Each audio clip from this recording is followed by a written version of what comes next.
Hello avid royal watchers, welcome back to the channel. In today's news, before her death in 1997, Diana, Princess of Wales, had apparently been planning on moving to California with her two young sons, according to her butler, Paul Burrell. She said, "This is our new life, just won't it be great? Think of the lifestyle, the boys. Nobody's judgmental here in America. You don't have the class system, you don't have the establishment," the palace staffer turned reality star said in an interview in the early 90s. Now, nearly 2.5 decades later, there is a certain symmetry given that Los Angeles continues to represent a certain Zando of sorts for her son Prince Harry and his family. In March, he and his wife Meghan, Duchess of Sussex, left the United Kingdom for the last time as working members of the royal family, spending a brief sojourn in Canada before jetting to LA in March. Definitive proof that they were in the city came in early April, courtesy of paparazzi shots of the Sussexes volunteering and hiking with their dogs. This week, news broke revealing that the family is bunking down in actor Tyler Perry's $27 million Beverly Hills mansion. This was meant to be the happy ending they had long craved. After 3 headline-grabbing months of emotional statements and transatlantic flights, they were finally ready to begin their new lives in the Golden State, settled in a stonking great mansion with the promise of their new charitable entity Archwell in the offing. At last, the promise of unlimited sunshine and fresh start. But several recent reports have raised questions about just how sunny things are for Harry right now. For one, he, like more than 20 million others in America, is feeling essentially unemployed. Back in January, the assumption was that Harry and Meghan, too for that matter, would throw themselves into philanthropy and humanitarian work once they were unshackled from the responsibilities of royal life.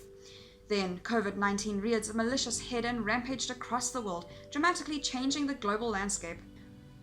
While Harry and Meghan have undertaken a variety of Zoom calls with charities and organizations they are both involved with back in the UK, their plans to debut their own charity have been mothballed for the moment. Likewise, when he quit as a frontline HRH, he also said goodbye to military roles, including Captain General of the Royal Marines, which were a source of deep pride and importance to the former army officer. Harry is a man who has always been defined by being a prince and later a soldier.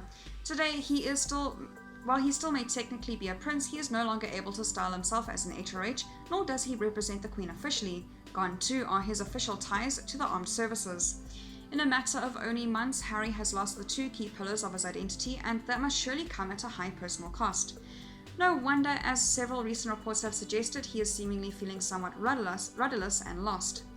He has a lot of friends in the military community in the UK, and of course he misses them. This is a very strange time for us all, but I think Harry is missing having a structure to his life right now, a source told Vanity Fair's Katie Nicholl.